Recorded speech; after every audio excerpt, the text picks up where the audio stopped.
Boa noite, queridos irmãos, amigos do Ideal Espírita. Que a paz do nosso Mestre Jesus possa permanecer conosco hoje e sempre. A nossa doutrina espírita, ela nos demonstra que estamos a vivenciar um período de transição planetária, um período de mudanças, em que saímos de uma época marcada por enormes conflitos individuais, coletivos, para adentrarmos em um período em que o amor será a tônica das nossas relações.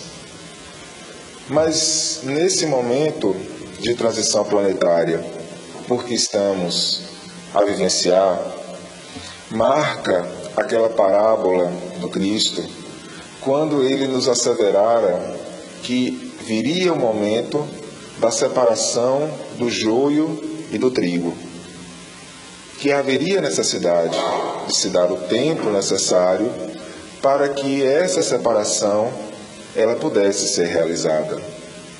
E nas palavras de Paulo de Tarso, nós vivemos um momento em que tudo nós podemos, mas nem tudo nos convém, porque permeia as características desse momento de transição planetária, desse momento de mudanças que estamos a vivenciar, uma sociedade em que os limites são cada vez menos claros, onde nos é dada uma imagem que podemos fazer da vida o que bem quiséssemos, o que bem desejássemos.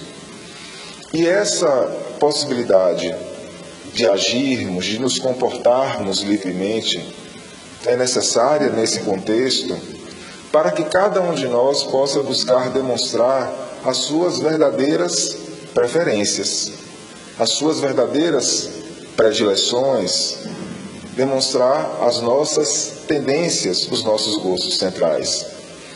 Ocorre que espíritos imperfeitos que ainda somos, sendo convidados nesse momento a darmos um passo adiante para adentrarmos a esta era de amorosidade que marcará o nosso futuro próximo, nem todos estamos verdadeiramente preparados para essa liberdade que caracteriza os nossos dias atuais.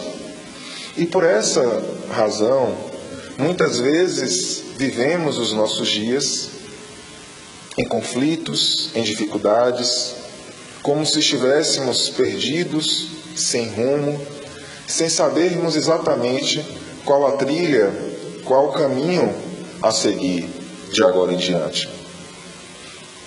E isso faz com que nós tenhamos que reconhecer que os conflitos, que as dificuldades marcam esses dias atuais.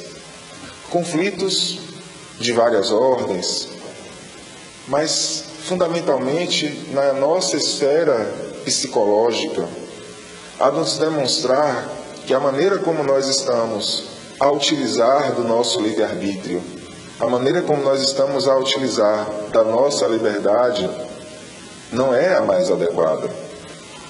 Pois, muitas vezes perdidos que estamos nesse nevoeiro que caracteriza os nossos dias, fazemos escolhas equivocadas, damos espaço em nossas vidas para os nossos vícios, para os nossos defeitos, para as nossas dificuldades, e com isso acabamos atraindo para a nossa existência os conflitos, as turbulências que caracterizam os nossos dias.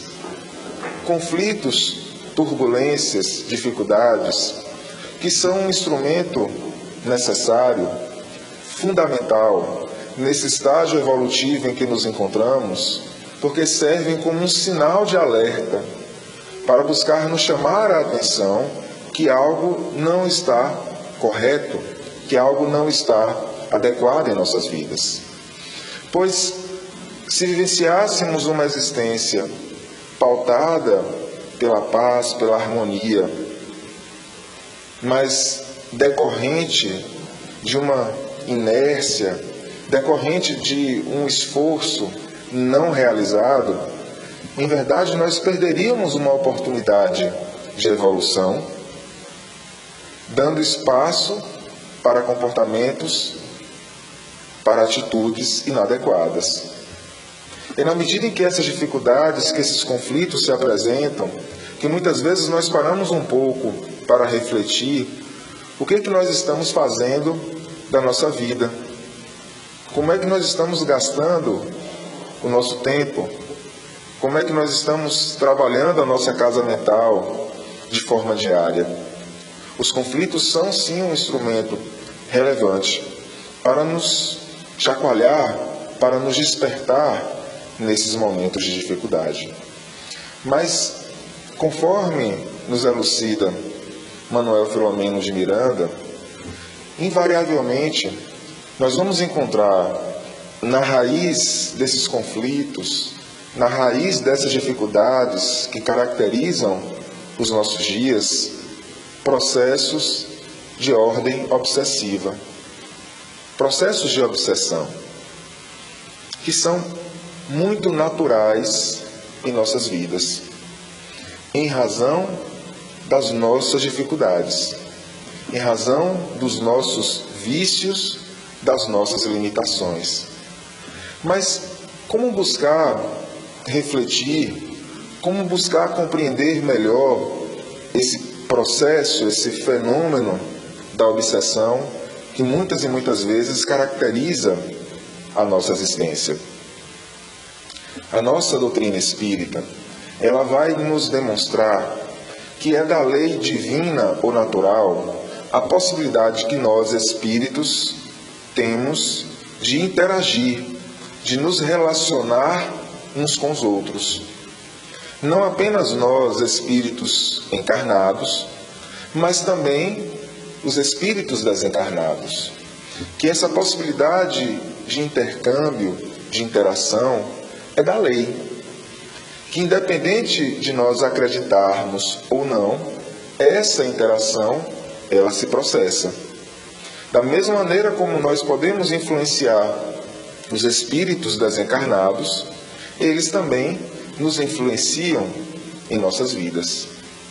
E esse processo de interação que marca a nossa existência é pautada por uma lei que a nossa doutrina nos demonstra, nos denomina como lei de sintonia ou afinidade.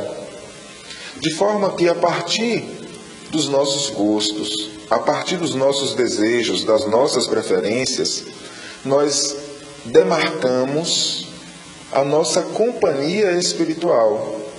Nós delimitamos aqueles espíritos que nos acompanham, por terem gostos, por terem desejos, por terem preferências semelhantes a nós. Dessa maneira, quando nós buscamos através da oração, da prece, quando nós buscamos um esforço contínuo de darmos o nosso melhor, de buscarmos vivenciar o amor em nossas relações, de buscarmos domar as nossas próprias mazelas, nós atraímos para o nosso entorno os espíritos de luz, os espíritos amigos. Nós fortalecemos os nossos laços com o nosso espírito protetor, com o nosso espírito guia, que vão nos auxiliar nos bons propósitos, que vão nos fortalecer nos momentos de dificuldade, que vão nos intuir de maneira contínua, de forma que possamos ir identificando os caminhos que devemos seguir em nossas existências. Esses espíritos amigos, esses espíritos de luz, eles jamais estabelecerão uma relação conosco de cunho obsessivo. Eles jamais nos obsidiarão, porque como são espíritos já vinculados ao amor, eles respeitam o nosso livre-arbítrio. E eles compreendem que cada um de nós tem um estágio evolutivo que nos é próprio, e tem um momento adequado para realizarmos as nossas próprias escolhas. Dessa maneira, eles buscam nos influenciar, eles buscam nos auxiliar, nos intuir, mas todas as vezes que eles identificam que nós não aceitamos as suas sugestões, eles respeitam, eles compreendem e se afastam, reconhecendo essa liberdade, esse livre-arbítrio que é próprio da nossa condição de espíritos imortais. Dessa maneira, eles jamais estabelecerão conosco uma relação de cunho obsessivo. Mas quando nós damos espaço em nossas vidas para os nossos vícios, para as nossas dificuldades, quando nós conduzimos a nossa existência com um olhar materialista, quando nós conduzimos a nossa existência com um olhar negativista, quando nós damos espaço em nossas vidas para identificarmos as falhas, os defeitos nossos, daqueles que nos acompanham, como sendo a tônica das relações, nós vamos atrair para o nosso entorno espíritos que, como nós, são espíritos imperfeitos. Espíritos que, como nós, ainda não são vinculados ao amor, ainda não são vinculados à luz. E por não serem vinculados ao amor, por não serem ainda vinculados à luz, eles buscarão se aproximar de nós, buscando nos influenciar para que nós possamos dar espaço em nossas vidas, cada vez mais, para os nossos defeitos, cada vez mais para os nossos equívocos, para as nossas falhas de caráter. E estabelecerão um processo conosco, buscando, objetivando a nossa dominação, buscando nos influenciar para que cada vez mais erremos. E quanto mais erremos, fortaleçamos essa relação de cunho obsessivo. E como esses nossos irmãos ainda não estão vinculados ao amor, eles se comprazem, eles ficam felizes em nos criar mais dificuldades, em nos trazer mais problemas em nossa existência. Dessa maneira, falar de obsessão é falar de uma doença, mas é uma doença da alma. É uma doença que marca ainda o nosso estágio evolutivo, que demarca ainda as nossas imperfeições, as nossas limitações, as nossas dificuldades nesse caminhar em direção ao amor. E nesse nosso planeta, ainda marcado por esses dilemas, por esses conflitos que caracterizam esse processo de transição planetária, nós vamos identificar muitas e muitas vezes em nossa existência esses problemas, esses percalços pelos quais nós passamos, pelos quais nós estamos a passar. Mas como analisar essa questão da obsessão? No sentido de identificar as suas origens, no sentido de identificar as suas causas, no sentido de identificar como ela se instala em nossas vidas. A nossa doutrina espírita, ela vai nos afirmar que todas as leis divinas ou naturais, elas encontram-se gravadas na nossa própria consciência, razão pela qual nós nos tornamos os fiscais dos nossos próprios comportamentos, das nossas atitudes, das nossas preferências, das nossas predileções. E quando nós nos esforçamos para fazer o bem, quando nós nos esforçamos para buscar mudar para melhor, nós somos premiados, agraciados com a paz de espírito, inerentes àqueles que estão no bom combate, buscando carregar a sua própria cruz mas com resignação, com tolerância, compreendendo que é um processo longo, mas que nós temos que dar os primeiros passos para buscarmos a nossa renovação. Mas quando em nossas vidas nós temos uma consciência ainda adormecida e não nos atentamos às responsabilidades que nós temos em relação ao nosso futuro, e por isso damos espaço às nossas limitações, aos nossos vícios, às nossas dificuldades, a nossa consciência nos cobra. Esse nosso grande vigia, que é a nossa consciência, nos cobra.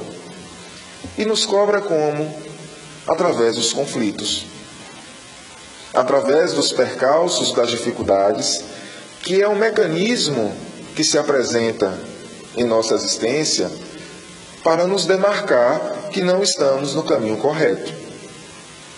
Ocorre que ao vivenciarmos essas situações de conflito, de desassossego, essas situações de inquietação, muitas e muitas vezes, ao invés de compreendermos que estas são oportunidades de mudança, oportunidades de identificarmos o equívoco para seguirmos um caminho diferente de agora em diante, ao invés de fazermos isso, muitas e muitas vezes saímos dessas situações de conflito e adentramos em processos de culpa, que conforme nos caracteriza a nossa doutrina espírita, normalmente vai estar na raiz, na base, no cerne do processo obsessivo.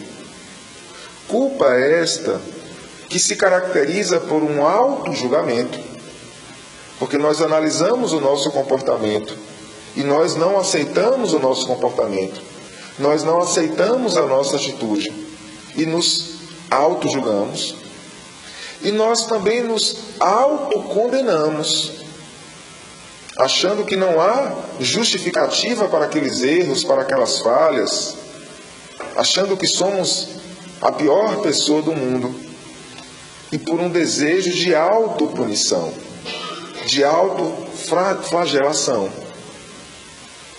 Culpa, então, que nos levará a esse processo de auto-julgamento, de autocondenação e de autopunição.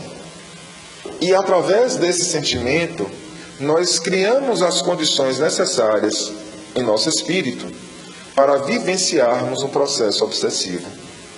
Como se fosse um plugue da tomada, onde esse sentimento de culpa deixará a porta aberta para que esses companheiros possam estabelecer um processo de influenciação em nossas vidas.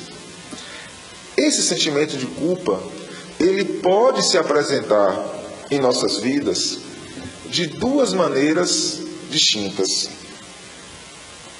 Nós podemos ter uma primeira forma de sentimento de culpa, que nós chamamos de culpa consciente, que são as situações nas quais nós sabemos exatamente qual é o nosso problema. Nós sabemos exatamente onde é que está o nosso defeito, o nosso equívoco, a nossa falha, e a gente não consegue se perdoar. A gente não consegue aceitar aquele erro. E nós ficamos reféns, nós ficamos presos ao nosso passado, vivenciando aquelas situações de forma conflituosa, de maneira indefinida. Nós tivemos um palestrante aqui na nossa doutrina espírita, na nossa semana espírita, salvo engano, há 2 anos atrás, Leonardo, lá de Pernambuco, um médico, né, que nos relatou uma situação de um quadro clínico que ele vivenciou no seu atendimento profissional, que nos demonstra perfeitamente essa situação. Uma senhora, em torno de 50 para 60 anos, que adentrara no hospital com a situação de uma gravidez imaginária, e ele conversando, dialogando com aquela senhora, ele identifica que ela tivera vários filhos, vários netos, que havia constituído uma família, mas que ela não conseguia perdoar-se ela não conseguia aceitar um aborto que ela havia cometido na juventude e que ela levava essa marca durante toda a sua vida. É a culpa consciente, que muitas e muitas vezes se apresenta em nossa existência, onde nós identificamos qual é a raiz do nosso problema.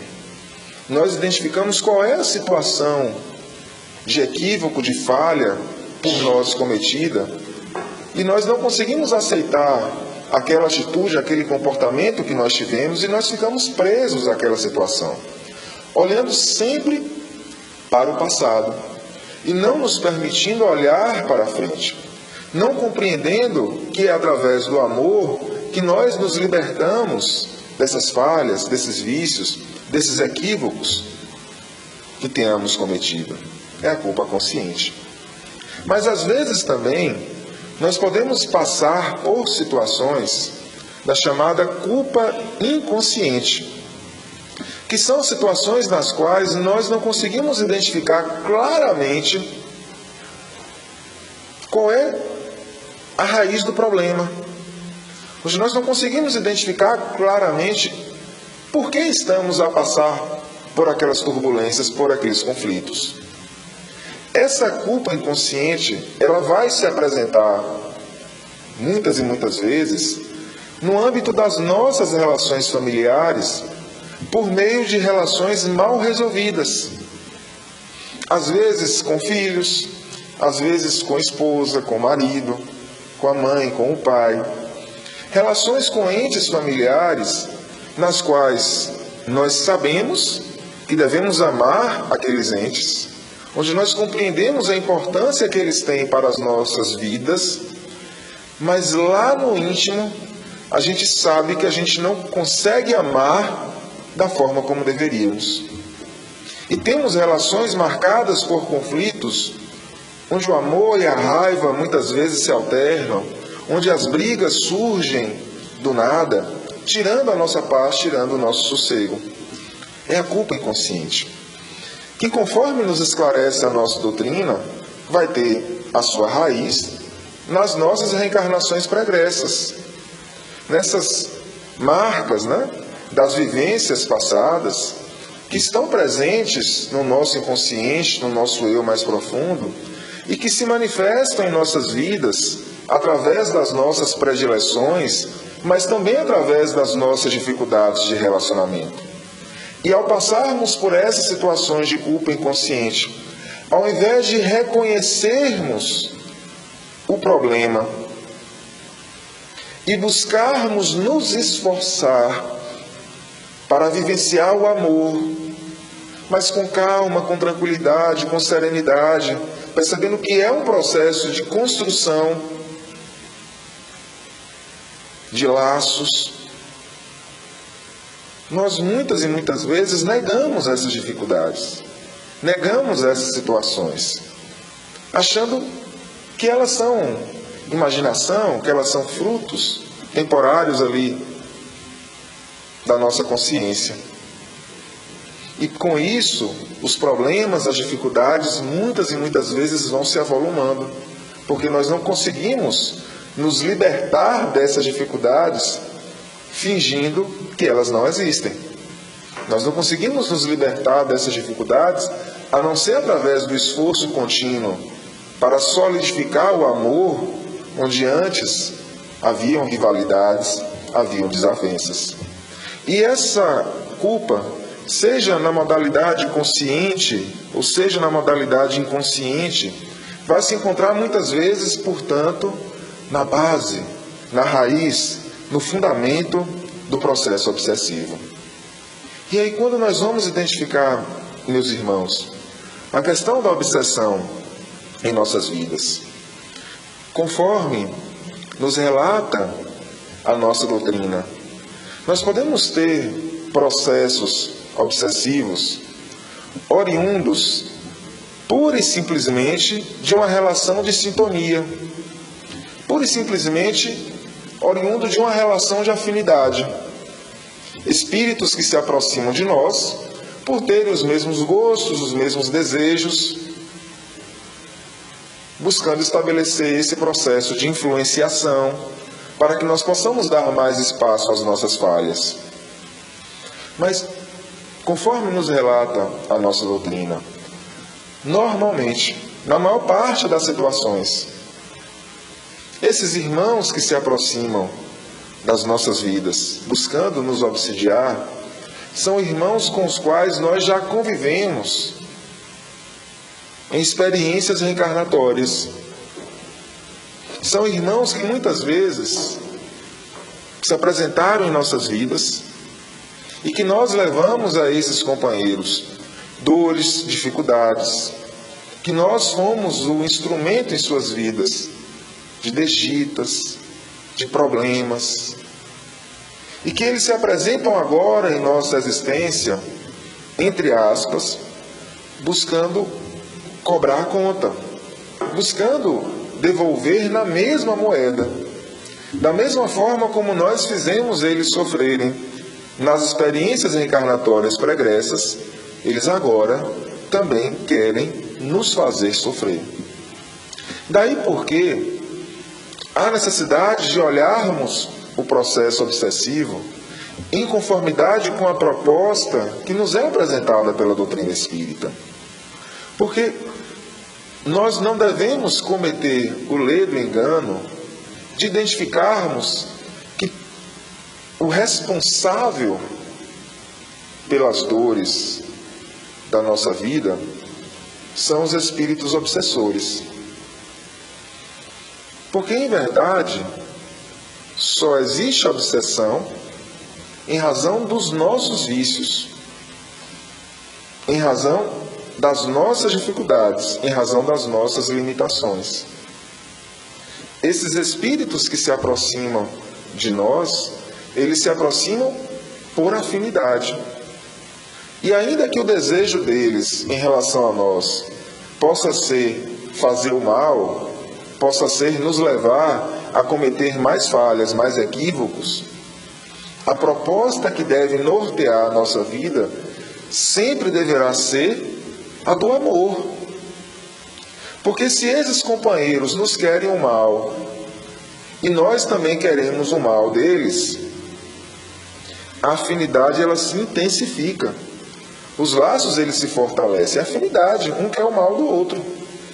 Mas se eles nos querem o mal e nós oramos, nós pedimos ajuda a Deus, a espiritualidade amiga, nós nos esforçamos para mudarmos, para fazermos o bem em nossas relações, nós vamos quebrando esses laços de afinidade.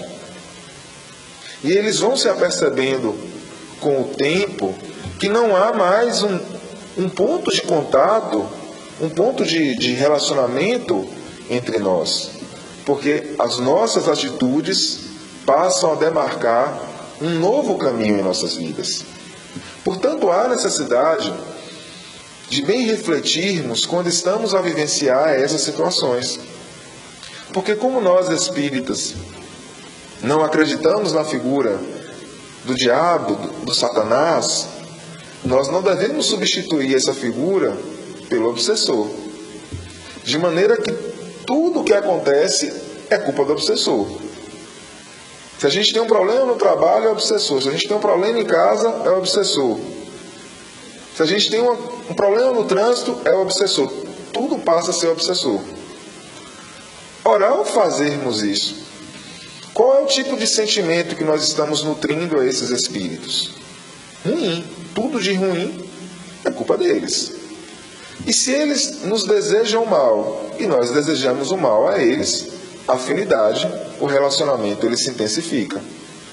A proposta, portanto, deve ser de buscarmos vivenciar o amor em nossas relações. Compreendendo, volto a afirmar, que esses processos apenas acontecem por afinidade, em razão das nossas limitações, em razão das nossas dificuldades, em razão das nossas falhas de caráter. E esse processo, normalmente, ele se estabelece partindo de espíritos com os quais nós temos débitos a serem resgatados, débitos a serem redimidos. E, portanto, além de rogarmos o amor, o amparo da espiritualidade amiga para nós e para esses espíritos que nos acompanham, nós devemos buscar continuamente pedir perdão a eles. Porque, volto a afirmar, normalmente, vamos botar entre aspas, o coitadinho na situação não somos nós. Normalmente a vítima na situação eram esses nossos irmãos, companheiros, que sofreram e que estão buscando, através da vingança, fazerem, entre aspas, justiça. Daí porque há necessidade de nós pedirmos perdão a eles, compreendendo que eles são tão sofredores quanto nós, e que há necessidade que nós possamos pedir o auxílio, o amparo da espiritualidade amiga para esses nossos irmãos, de maneira que eles tenham também as oportunidades necessárias para seguirem um novo caminho de agora em diante. Nós vamos encontrar no livro de André Luiz, Ação e Reação, um capítulo que trata do chamado caso Silas, onde nós temos o relato da situação de um fazendeiro muito rico e extremamente apaixonado pelo ouro, e que se encontrava cercado em sua residência por espíritos obsessores que buscavam lhe influenciar para que ele vivenciasse cada vez mais esse desejo pela posse dos bens materiais e por um olhar cada vez mais negativista sobre a vida. Porque nesse relato desse capítulo, demarca que apesar de toda a riqueza, ele era uma pessoa extremamente suvina, pão duro, de maneira a privar a sua família dos bens necessários para uma sobrevivência digna. E influenciado por esses espíritos que lhe acompanhavam. E André Luiz, vivenciando aquela situação, vai presenciar um diálogo com esses espíritos obsessores, de forma que esses espíritos relatam que eles conseguem identificar de maneira muito fácil em Silas e muito fácil em todos nós qual é a nossa tendência central, qual é o nosso gosto fundamental. E é a partir da identificação dessa nossa tendência central, desse nosso gosto fundamental, que vai se buscar iniciar um processo obsessivo. Porque esses espíritos que nos acompanham, que nos rodeiam, eles identificam muito facilmente em nós qual é o nosso calcanhar de Aquiles. Qual é o nosso grande vício, qual é o nosso grande problema? Qual é aquela situação que nós já erramos em inúmeras experiências reencarnatórias pregressas, que nós já caímos em tentação em várias e várias vezes, que nós já passamos por inúmeras situações de sofrimentos em razão dessa mesma área, desse mesmo setor. Eles identificam isso muito facilmente e vão buscar estabelecer um processo de influenciação de maneira a nos incentivar para que nós possamos dar mais vazão em nossas vidas a esse nosso gosto central. E ao ler esse capítulo, fica sempre a reflexão. Esses espíritos que nos acompanham, eles identificam facilmente qual é o nosso gosto central. Mas e nós? E nós? Nós sabemos qual é o nosso gosto central? Nós sabemos qual é o nosso calcanhar de Aquiles? Qual é a nossa tendência básica que já nos fez passar por inúmeras situações de sofrimento em experiências reencarnatórias pregressas? Ao fazermos essa reflexão, muitas e muitas vezes a resposta que encontramos é que não. Muitas e muitas vezes nós não conseguimos identificar qual é o nosso calcanhar de Aquiles. e não identificando o nosso calcanhar de Aquiles, vamos botar também entre aspas, nós nos tornamos presas muito mais fáceis. Porque se nós não nos conhecemos, se nós não identificamos o nosso lado luz, o nosso lado sombra, se nós não identificamos os grandes problemas, as grandes tormentas que marcam a nossa existência, o nosso processo de influenciação, ele é mais facilmente realizado. Por que, meus irmãos? No estágio evolutivo em que nos encontramos, vejamos, nesse estágio em que nos encontramos, errar ainda faz parte das nossas vidas. Quer nós queiramos ou não, infelizmente, ainda vamos errar. Infelizmente, é o nosso estágio ainda momentâneo. O grande problema ao passarmos por processos obsessivos é que nós começamos a errar mais do que o habitual. Nós começamos a nos equivocar mais do que é o comum. Porque os vícios nós já temos, ou nós já tínhamos. Mas nós começamos a dar mais espaço em nossas vidas para os nossos vícios, para os nossos defeitos, para as nossas dificuldades. É aquele sinal vermelho, né?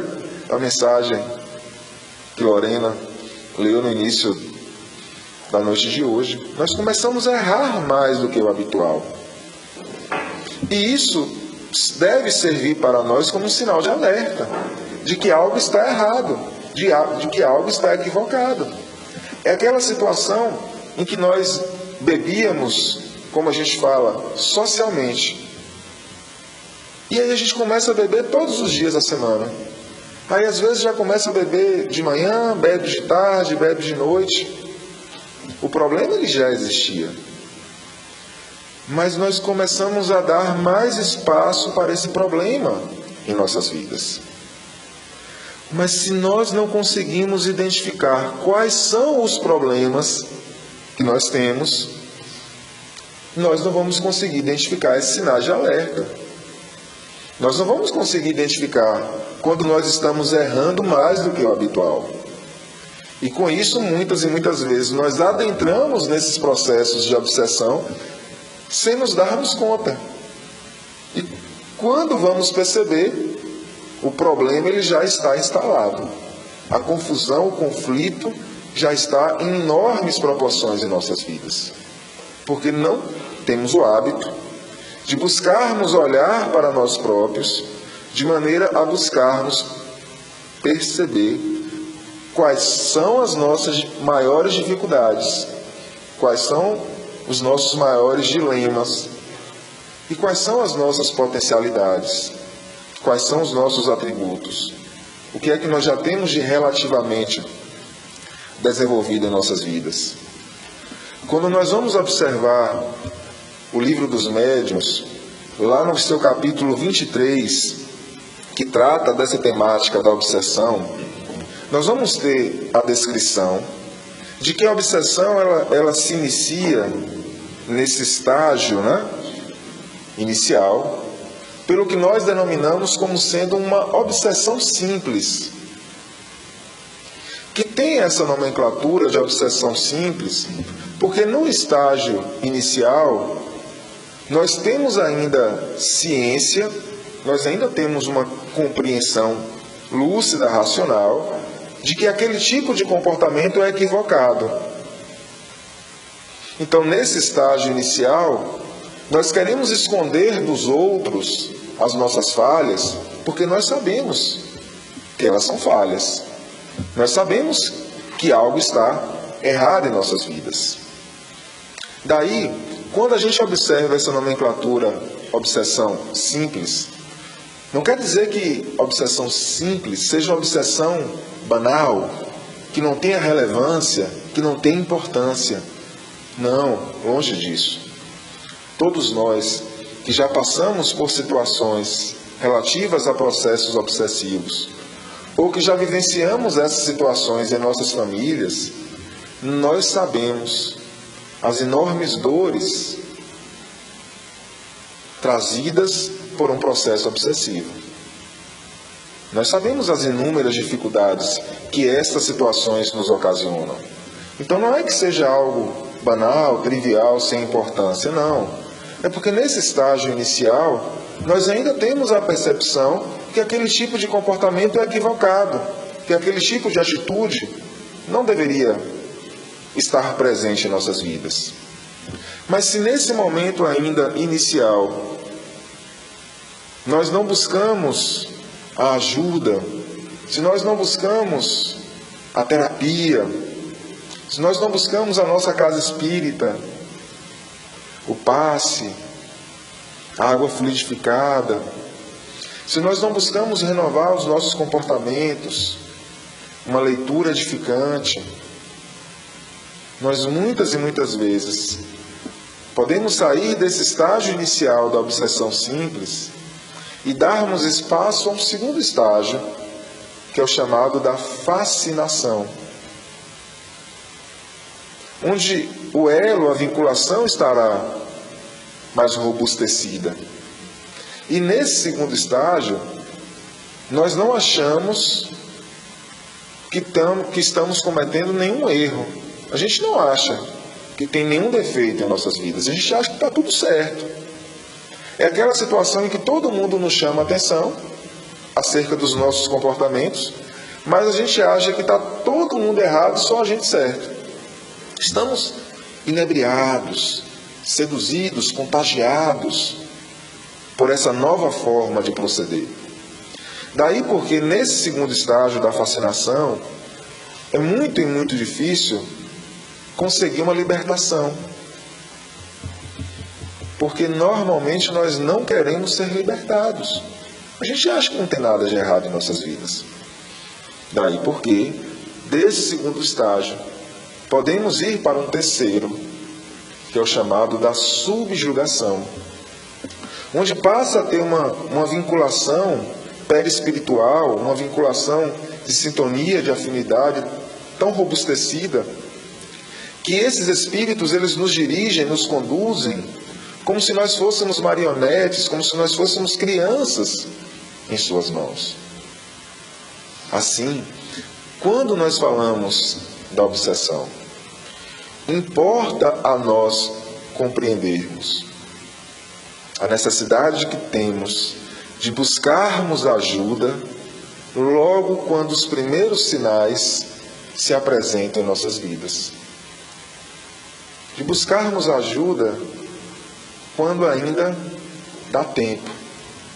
Porque se deixarmos a situação se aprofundar, as dores, as dificuldades vão se avolumar e nós podemos sim perder essa oportunidade evolutiva, essa oportunidade abençoada da nossa reencarnação, dando espaço em nossas vidas para as nossas falhas de caráter, para os nossos vícios, que já nos levaram a inúmeros sofrimentos em experiências reencarnatórias pregressas e que podem nos conduzir novamente a esses caminhos tão cheios de turbulência. Assim, meus irmãos, olhar para a realidade dos nossos dias nos convida a olhar para a nossa própria realidade, a olharmos para dentro de nós, de maneira a compreendermos que a mudança, ela se inicia, ela começa dentro de nós. Richard Simonetti tem um livro, Quem Tem Medo da Obsessão. E eu me lembro que eu li esse livro na adolescência e a capa do livro tinha um homem com guarda-chuva. E naquele olhar ainda de adolescente, falei, então é simples, basta abrir o guarda-chuva que não tem obsessão em nossas vidas. Mas esse guarda-chuva, retratado por Richard Simonetti, é a vivência do bem. É buscarmos a nossa renovação moral, a nossa renovação de caráter. Porque, em verdade, falar sobre a obsessão é falar sobre renovação moral. Porque se nós estamos a passar por essas dificuldades e buscamos a casa espírita, esses espíritos que nos acompanham, nesse ambiente de amor, encontram seu porto seguro, encontram uma oportunidade de seguir um novo caminho, encontram a oportunidade de uma orientação, de renovarem a sua trajetória. Mas se nós saímos da casa espírita da mesma maneira que entramos, com as mesmas preferências, com os mesmos gostos, com as mesmas tendências, nada está resolvido. Porque o problema não são os espíritos que nos acompanham. O problema são as nossas dificuldades, são as nossas falhas de caráter. E se esses espíritos que nos acompanham hoje, eles são tratados, orientados, encontram um novo caminho, mas nós estamos a seguir na mesma direção, com os mesmos vícios, com as mesmas falhas de caráter, outros espíritos se aproximarão de nós, porque, volto a dizer, o problema não se encontra nos nossos companheiros que nos circundam. O problema se encontra em nós, nas nossas falhas, nos nossos vícios, nos nossos defeitos. Que, portanto, possamos buscar, olhar para dentro de nós e percebermos que, como espíritos imortais que somos, o convite que estamos tendo é o convite da nossa renovação, é o convite para a nossa mudança, é o convite para vivenciarmos o bem em nossas vidas. E vai ser apenas através da vivência do bem, através do esforço contínuo para domar as nossas próprias mazelas, que nós vamos construindo um futuro mais harmonioso, um futuro em que a paz, a serenidade se encontrarão presentes em nossas relações, porque nós estaremos com a consciência tranquila, em harmonia com o nosso Pai Celestial, com o nosso Deus de amor. Mas para que possamos fazer isso, há necessidade que queiramos dar os primeiros passos. Há necessidade que queiramos sair dessa situação, muitas vezes de inércia, de comodismo, que marca as nossas vidas, e percebendo que apenas a partir do momento em que nós nos predispomos a trabalhar, a buscarmos a mudança em nossas vidas, é que as coisas vão se acalmando, vão se serenando. Mas esse processo de caminhar em direção à luz, esse processo de mudança, de renovação, ele depende das nossas escolhas, das nossas opções, porque, como nos afirma a nossa querida mentora Joana de Ângeles, o amor não nos constrange a nada. O amor, ele nos convida. E cabe a cada um de nós aceitar o doce convite do amor, ou continuarmos a dar espaço em nossas vidas para as dores, para as dificuldades, para os problemas. Que possamos, meus irmãos, nesse momento de grandes oportunidades que estamos a passar no nosso planeta Terra, bem aproveitar o nosso livre-arbítrio, bem aproveitar a nossa liberdade para direcionar a nossa vontade, para buscarmos fazer o bem, para buscarmos fortalecer, enaltecer o nosso lado luz, porque será apenas desta maneira que nós construiremos um amanhã mais sereno, mais ditoso. Muita paz, muito obrigado, assim seja.